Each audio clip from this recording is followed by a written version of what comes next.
Bukela sikuvusele sikwamukele Emini ngalwesine Tindzabeni de kuqala Emini thulela ngumsakado etithombe Eswatini TV. Libito lami ngiLinkedIn kule ngihambisana na noMacabiso onkambule. Azivele shakutele bongosi singene kudo Tindzaba. Umhlonishwa Ndunankulu Cleopas Lamini uthi ke njengoba athi nombolodo abantu abatholakala nemikhuhlane iCovid-19 lapha eveni uyachubeka tiyehla. Uhulumende esawucikise leminye imigomo yekulwa nekwanza kwalomkhuhlane. Titolo setitha uvalwa ngensimbi yesikhombisa entsambama kanti ke tshwala septa uthengiswa kusukela ngemsomdluko kude kube ngolwesihlanu. Njalo Ndunankulu ke bakhuluma emhlanganweni nebetindzaba emhlanganweni lobanjelwe emahhovisini athu Ndunatembuso lapha eMbabane. Uhulumende uthi akamane acekise kancane kuloko lokulandzelako ukuthi abantu baze bakhune kuphumela ngaphandle batendele amabhizinisi. Lokunciphi lokungavunyelwa ukuhamba ebusuku ngalamanye emavi i-curfew sekutawucala ukuthi kungavumeleki kusukela ngensimbi yemfica which is lokusho ukuthi nga-9 PM kuze kuyoshaya insimbi yemfica ebusuku kuze kube ngu-4 ekuseni. Tikhathi tekuthenga ema-supermarket nato tengete kancane kusukela ekuseni nga-6 kuze kube ngu-7 ntambama. Kuthengisa kwetshwala nako konke nje lokunathwako kona-ke sekutawuvunyelwa ukuthi kuthengiswe kusukela ngemsombuluko ngensimbi yemfica kuze kube insimbi yesihlanu kuze kuyoshaya lesihlanu ngoba phela begcina kulesine sekwengete ilanga linyeke. Nemasondo nato tonke nje tindzawo tekukhonda nato setawuvunyelwa ukuthi tingakhonda kabili evikini sho ukuthi kunelilanga lengelisonto mhlambe phinde kube nelilanga ekhasi neliviki.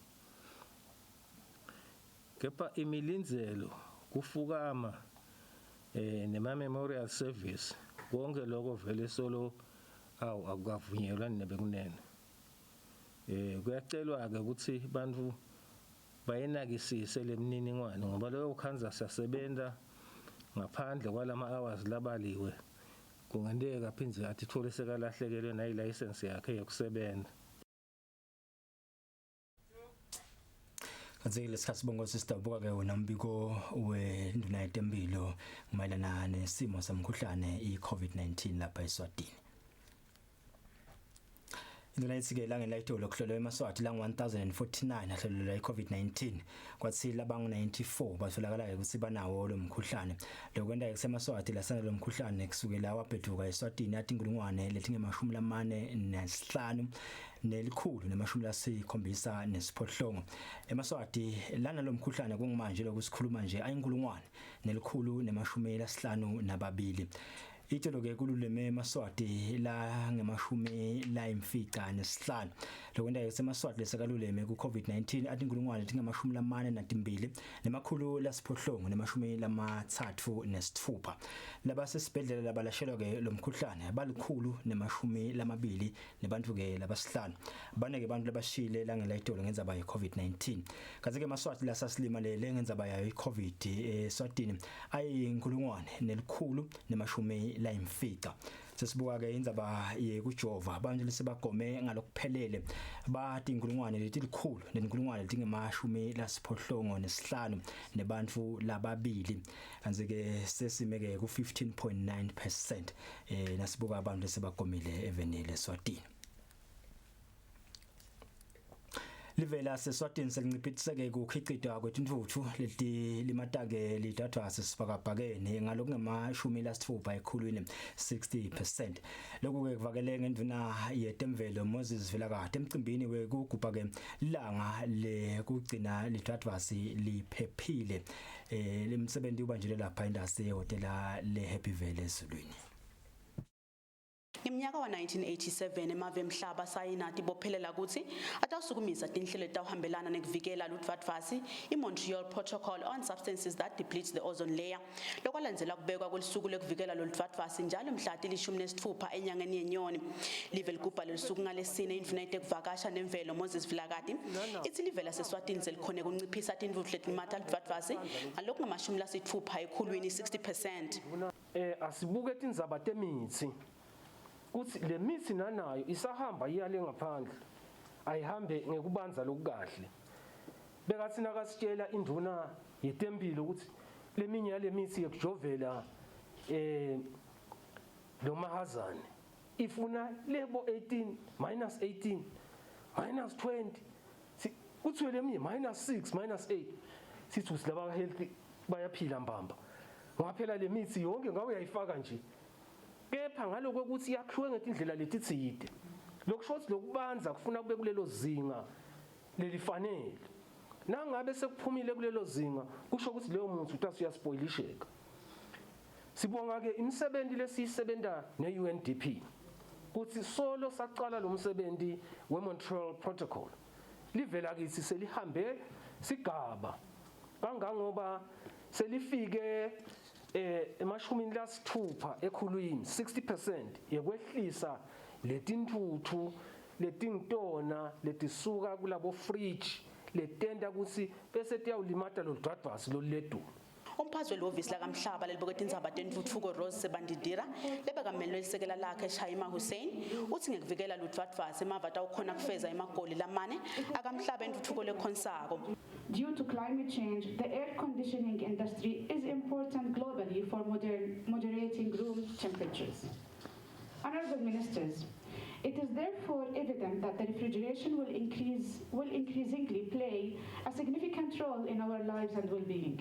Lonyaka lesuku lugujwa ngaphansi kwesicubulo lesithi asitigcine thine sigcine kudla nemijovo kubanza kahle, keeping us, our food and vaccines cool. Tindzaba Eswatini TV kubika samkeliswe khoza nginavuma inkosi Nsinisa eMbabane. Kanti-ke induna yetempilo lezinkosi ithi uma ke ludvadvasi lungavikeleka kahle balinganiselwa edigidini letimbili bantu labangavikeleka ekutholeni mdlavuza wesikhumba emhlabeni. Induna ke beyikhuluma emcimbini wokugubha ke lusuku lokugcina ludvadvasi luvikelekile. Kanti-ke iphindze imukela imali linganiselwa ke tinkulungwane letingamashumi 45 yekuthwala ke tikhwama leti tawuthwala ke imijovo le mali nikelwe ke ngiyo ke litiko letekuvakasha. Njengoba lesuku lekugcinwa nekuvikelwa kweludvadvasi lugujwa ngaphansi kwesicubulo lesithi asitigcine thine sigcine kudla nemijovo kubanza kahle lesibita kubambisana kwelitiko letemvelo neletempilo lamatiko lamabili ahlangene ehhotela leHilton eMbabane kugubha lesuku ngalesine. Ikhuluma kulomcimbi induna yetempilo lezinkosi ithi ngekugcinwa kweludvadvasi emava ngakhona kuvikela abantu labatigizi letimbili 2 million ekutfoleni isifo samdlavuza wesikhumba njalo ngeminyaka ungakafika umnyaka wa 2030. The Montreal Protocol is telling us that if we keep and we protect the ozone layer, we can actually prevent about 2 million people from getting skin cancer. And this is very important, the prevention of disease that we do not need. We in health are so dependent on cold chain storage, not just for vaccines, for all sorts of medicines that we use. There are medicines that we have to keep at certain temperatures. Just now, talking about the COVID vaccines, I'm sure you've all heard, we have one candidate that has to be kept at 2 to 8 degrees Celsius. We are using another candidate that has to be kept at -20 degrees Celsius. We'll be receiving soon another candidate that has to be kept at -80 degrees Celsius. And if we did not have these cold chain facilities within country, we would not even be able to import these vaccines. It is critical that we keep our vaccines cool and vaccines safe. But within health, it's not just the medicines. Sometimes we need to keep cold chains for just working with the human body. We cool the human body to certain levels to do certain procedures. We warm it up to certain levels to do other procedures. So the cold chain is very, very important. So it is critical for us that as we do those things, we can make sure that we do not cause any more harm onto the ozone layer. Imvuna iphindze emukele imali etingurungwane letinge-45 endvuneni yelitiko letekuvakasha nemvelo Moses Vilakati letawutsenga tikhwama tekuphatsa imijovo vaccine carriers. Imvuna ithi lo mnikelo utawudlala indzima lenkulu emsebentini welive wekucinisekisa kutsi kungakapheli umnyaka live libe seligome emaswati lalinganiselweema-60 ekhulwini 60% agomela umkhuhlane COVID-19. Etindzabeni teSwatini TV kubika Samkeliswe Khoza nginavuma inkosini Zinisa eMbabane. Induna yetemidlalo nendzaba tebantu labasha Harris Bulunga ikhutsata ke bantu labasha even ukuthi bawabambe ngato totimbili emathuba lavulekile eveni lendiya ekutheni nemaswati ahambe ayofunza. Kanti ke lokho kuvele emhlanganweni wakhe loncisela live lendiya kuleli ngesikhathi kahlangene nebantu abachamuke inhlanganisini letehlukene eSwatini kubathulela ekutheni ngutiphi inhlelo letivulekile kulela lendiya lapha emaswati angahamba ayoqeqesheka kudo. Lihhovisi lasebalikhulu welive lendiya selivulele emaswati emathuba ukuthi afunze atiqeqeshe etinhlangothini nasetifundweni letahlukahlukene eveni lasendiya oluhlelweni lwatiwa nge-iTech 2021. Lolu hlelo luvulekele tisebenti tembuso naleto letisebenta etinhlanganweni letingekho ngaphansi kwahulumende kwanyalo. Ngenxa yemikhuhlane ye-COVID-19 labanye-ke bebafundza ngabongqondomshina online kanti-ke labanye bayile khona endiya kanti-ke bachamuka etinhlangothini letifaka ekhatsi emaphoyiseni His Majesty's Correctional Services, National Disaster Management Agency, libandla elikhethwa nemincele kanye-ke nalabanye. Bathula bufakazi babo ngekuthi basitakele njani kuletifundo bathi balolongeke etinhlangothini letinenge letinye letihambisana nemisebenzi yabo. Personally, it was exciting to discover how filmmakers and content makers develop their content and make it come to life. Our response, learn from experts in India on current technologies already implemented there. Induna yetemidlalo temasiko nensha Harris Bulunga ikhuluma kulomcimbi ithi budlelwane lobukhona kulamavela amabili bulusito emaswatini wacela nensha ukuthi wabambe ngato totimbili nawe emathuba lamahala. Key amongst those areas is the empowerment through training and capacity building that your country is providing to eMaswati, particularly to the youth, through scholarship programs in various fields. Lilunga lePhalamende laseNzingeni Lutho Dlamini lithi leli sebathole lelithuba lekufunza abakusebenzise lapho kufanele khona lebakufunzile eNdiya. Uthi live lingaka babe nenhlanhla ekukhethwa abayofunza khona ke eNdiya ngako ke sebatalithuthukisa laseSwatini. Sibalikhulu welive leNdiya Randa Venkataraman uthi eMaswati la ngamakhulu lamabili asazuzile kulolu hlelo kusukela ngeminyaka wanga 2015 kuya ku 2019. We have been continuing to offer very useful training programs to Eswatini. Kanzi likhasi langqondomshina kulofisi ukufunza eNdiya mahala lithi www.itechgoi.in. Lihhovisi lasebalikhulu-ke belihlangene nemalunga ePhalamende naletinye-ke tinhlangothi kuti atokhona emalunga kuyawuchazela sive etinkhundleni tawo ngalamathuba lavetwa abaseNdiya. Labanye-ke labakhuluma ngetebuchwepheshe bafaka ekhatsi indvuna yetangaphandle Thuli Dladla nendvuna yetemtsetfo nemtsetfosisekelo Pholile Shakhantu bonke-ke lababulala emabhodlela ehhovisini lasebalikhulu ngekuthuthukisa iMaswati kutemfundo. Sibalikhulu-ke ukuthi lamathuba kwanyalo asengakavulekeli bafundze etikolweni nasemanyuvesi kodwa-ke umuntu lomusha lone business anasite nali lithuba. Etindzabeni ngingiyena Msibingu Serial Villas eZulwini. Lehhovisi leliphindla ndvunankhulu selemukeleke impahla letawusita abantu labakhubatekile eveni. Lempahla inikelwe nguSu N Mahlwele ngekubambisana ne-African Disability Alliance. These pants can be worn be it every day or use it as a sleepwear or use it as an active wear. The catheter, it has two openings for the catheter from the body whereby you can connect with your catheter bag. And the reason for me designing this, it was more of having something discreet. Because we know that when you have a catheter, sometimes it's impossible to place it nicely so that it is discreet and it is comfortable and it is slim. Most people, they find it, because catheters, to be honest, they hang. If you put it on your leg, it hangs, it pulls, and sometimes it can be dirty, depending if it get in contact with anything. So hence these pens I have designed. Angisho lokuthi lama catheter lawa bita emalangeni langetulo kwa 200,000 aphuma ku Sister Sue ndawuthi babambisene nenhlangano lese South Africa lebitwa Africa Disability Alliance representative. Si donation yokuqala lena sithola silhovisi letawubenefita letinhlangano letimbili lesengitishito njengoba seavedile ke Sister Sue lama catheter pens lawa ukhanze kufanele ngoba kulamalanga uvakashele lapha eSwatini ukuthi avele ehhovisi atasinikelela. Ngazibonga sombiko logcwele ngalendzaba lena utawutanensasele emsakado Giyani Msibe Tindzabeni tangensimbi yesikhombisa. Libandla libukeke Tindzaba tekuvakasha eSwatini iSwatini Tourism Authority ngekubambisana nenhlangano yemahotela litawufunela ke imkhicito yalaba khubatekile imakethe lapha eveni nangaphandle kwelive lokho kuvakele ngemphazo lelibandla letekuvakasha elinda ncumalo emhlanganweni nenhlangano yakafotso. Namuhla sijabula kakhulu ukuthi sizagubha i-tourism month. I-theme yethu ithi tourism for inclusive growth. Lokusho kona ukuthi sisavuka siphuma ku-COVID, sisavuka sivusa umnotho. Funa sivuke sonke kanye kanye singashiyi umuntu. Namuhla ke sithe asibambisane nabo bakaFortswa ngekubambisana le-office lemhlonishwa DPM. Namuhla bakhona lana batosikhombisa sibaka tourism ukuthi bakhicita imkhicito lenjani. Lokhu inside yakithi kakhulu ngiko ukuthi kufanele sithole imarket for lama products abo. Sijabula kakhulu namhla ukuthi ukhona chairman we Hospitality and Tourism Association and uyayibona le mikhicito and sitase siyabuka ke ukuthi sinalaba abanika bemahotela sesiyibamba kanjani ngoba le market lela khaya ngiyo le iqala naseBhayibhelini siwaqala eJerusalem.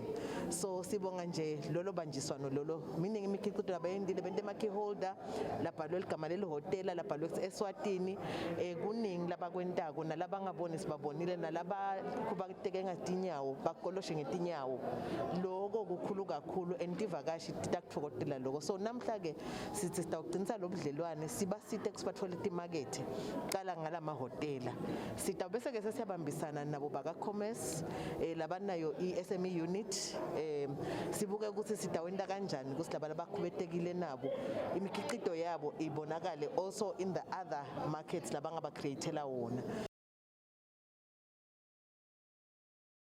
Kanzike nakulenza babonga sombiko logcwele ngawo lo mhlangano lona utawutanensasele emsakado samkelisiwe ukhoza endzabeni tangensimbi yesikhombisa. Umgwaqo weMR8 losuka ke esiphofaneni ulibhekise Big Bend sewuqalile uyasebenza ulandzela ukuthi uvalwe amaviki lamabili njengoba abosolo salungiswa. Bashayela basebenzisa lo mgwaqo babonga bayagangatha kuhulumende ngikuchubeka nekulungisa imigwaqo yelive leyo nakele. Kulandzela ukuthi emavikini lamathathu lengcile uvalwe umgwaqo longo MR8 losuka esiphofaneni ubheke Big Bend ngesizathu sekuthi bekusavalwa sigodi lebe sisebhlohwe nemambolo. Bashayeli betmotolo bebaphoceleleke ukuthi basebenzise letinye tindlela. Ngalesibili uvuliwe lo mgwaqo. Bashayeli betmotolo babongile kuhulumende ngokuthi bavulelwe lo mgwaqo njengoba bathi bese kubashaya itimalini tekwetha gasolina ngoba lendlela lebe sebayisebenzisa beyilulile. Akungcono kakhulu phela bekutse kakhulu lokujika le kulebhloko lase D4 utsabule lapha emasimini ababe emathuthu utovela la lo mgwaqo wobhambi kunemadwala kunechapoti vele nje besihlukubeteka sibashayeli kanzi ke nalo longale njengoba mina ngilathambota bekugongoya lo sinda usuka lesiphofaneni uhambe ngalomgwaqo loya kaphumla mcashi owela Blohedas ujika ukhuphuka ubuye la eThamboti ngikhani ngene vele bekusilimata kufuel before bokabi vele manje angiboni kahle ngalokuthi kunalomhlabathi la ngetulo so angathi la ngaphansi kwalomhlabathi ukuthi ngabe ku safe kangakanani ndeyake beyishala petrol muhle wona ngale but ke beyishala petrol uhulumende soze wasilungisela besolo sigega sihamba kakhulu vele indlela lenze ukuthi sifike lesikhofaneni kodwa nje nyalo xa sekungcono kakhulu siyabonga kakhulu. Ngiyalo kugega kakhulu petrol khashane le St Philip sebesihamba khona ngale lomgwaqo mubi kunconywa lokho sesiwe. Kanti-ke injinelalo omkhulu wetemgwaqo etiko letemsebenti lemkhulu nekutfutsa Vincent Dlamini bekavedile kulo msakato ukuthi kutawuthatha emaviki lamatsatfu kulungiswa kwalomgwaqo. Etindzabeni kubika Thembelihle Magutshwa, Thombe Ngithemba Shabangu eMambolo. Siyaphuma ke veni bonkosi sibuka letho lethi hamba phambili nakulamanye amave emhlaba. Sicela lapha eNtshonalanga nelivekati leAfrika lakubika kwakhona ukuthi baholi bemavela ngaphansi kwenhlangano lekuthiwa iECOWAS batawubamba umhlangano wabo ke lomuhla. Indzaba lenkulu batayiteka ngileyo indzaba yaseGini njengoba mengameli Alpha Conde soloke akakakhululwa ngemasosha lasasa umbuso ngendlovu yangena. Emavikini lambalwa lengcile emasotsha eveni laseGini athatha umbuso ngenkani aphindze achitha mengameli Alpha Conde amgcina endzaweni lengadiwa. Lokhu kwenteka emva kokuthi bathi sebakhathele ngendlela lakababusa ngayo. Emva kokuthi kwenteke lokhu live leGini labe seliyamiswa kuba ngemalunga etinhlangano yeAfrican Union kanye neECOWAS. Ngalesine kuleliviki labaholi batawuhlangana kudzingidza ukuthi icatululwa kanjani lena nkinga nekuthi uhulumende angabuyiselwa kanjani kubantfu angasaphathwa ngemasotsha. Kusukela ngemnyaka wa 2022 live laseKenya litawucala ukudikhicitela umjovo wokugomela umkhuhlane iCovid-19.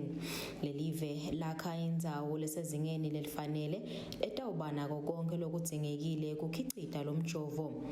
Lendzawo itawe seyisebenta ngalokuphelele ngemnyaka wa 2024.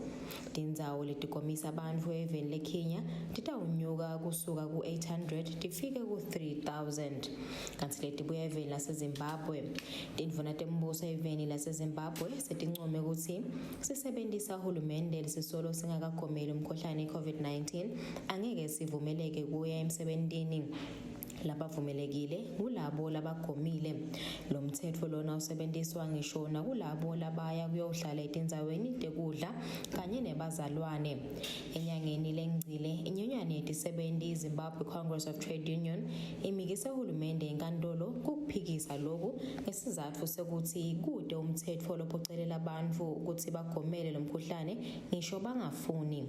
Uhulumende waseZimbabwe uthi uma ngabe tisebenti tingafuni kugoma atishiya phansi imisebenzi yato. Etindzabeni kubuye Lungilela Makakula tithumbe tfolakala France 24 naka DW.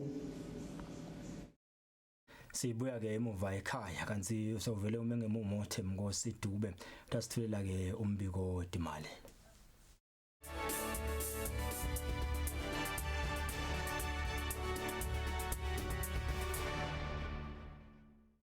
Namhlanje mina ngithatha lethuba ngiyabingelela ngiphinze ngiyabukela mbukeli embikweni wetimali la sibuka khona usimakethe letimali idime kanjani kalibito lami ngingithemnkosi kaDube. Langa lakithi libonakala liphelelwa ngamandla nalibuka netimali temhlaba kulandzela ukuthi iNingizimu Afrika ikhiphe inombolo engejabulisa nani esukuni la idolo. Kuphume South African retail sales enyanga yaJuly nawabuka ngeminyaka ehlenga 0.8% kanike lokhu kungaphasi kakhulu kwaloku bedatswe emarket lebekade kukhuphuka nga9.6%. Sikhathini lesedlulile kwaba kukhuphuka nga10.5%.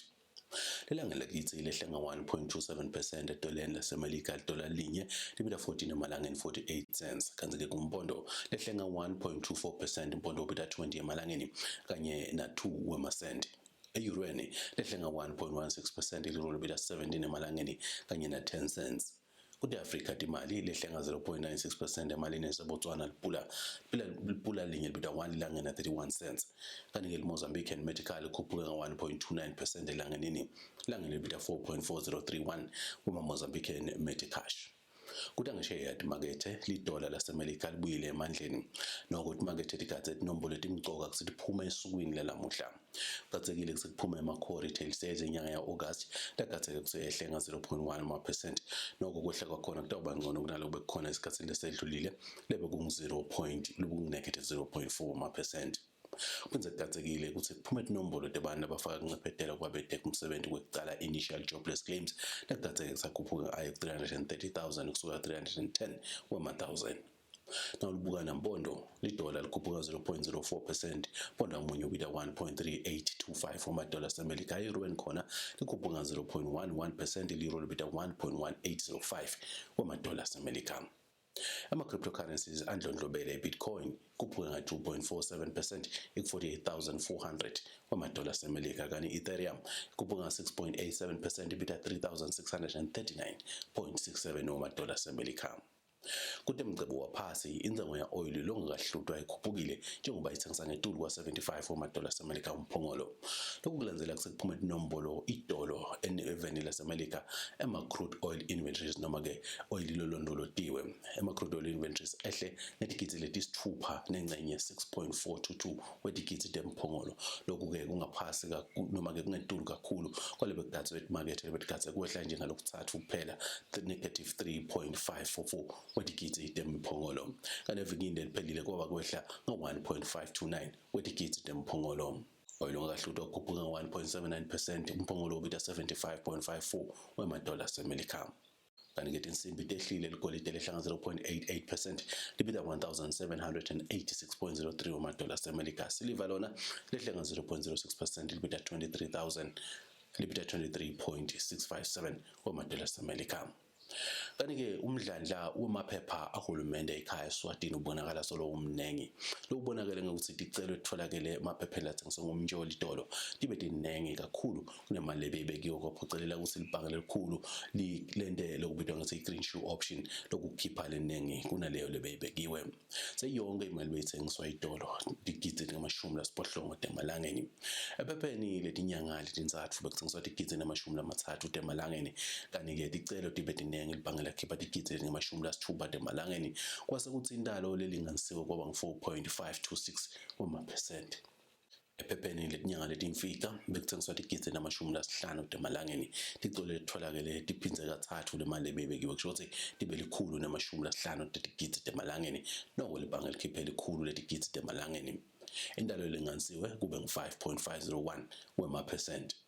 Umbiko wetimali kase ushayise ubeke lapho kulo leliviki njengoba kule kugcina leliviki evikini ngithatha leli thuba kufisela belesondlo lenhle nalemnanzi. Khumbule kugwema abantu abanengi nekuthi uhlale usanitizile kanye nekufaka samfonyo. Mina nawe nangabe inkosi ivuma asibonane evikini elitako. Themgoso kaDube lokuvala isako. Bye bye.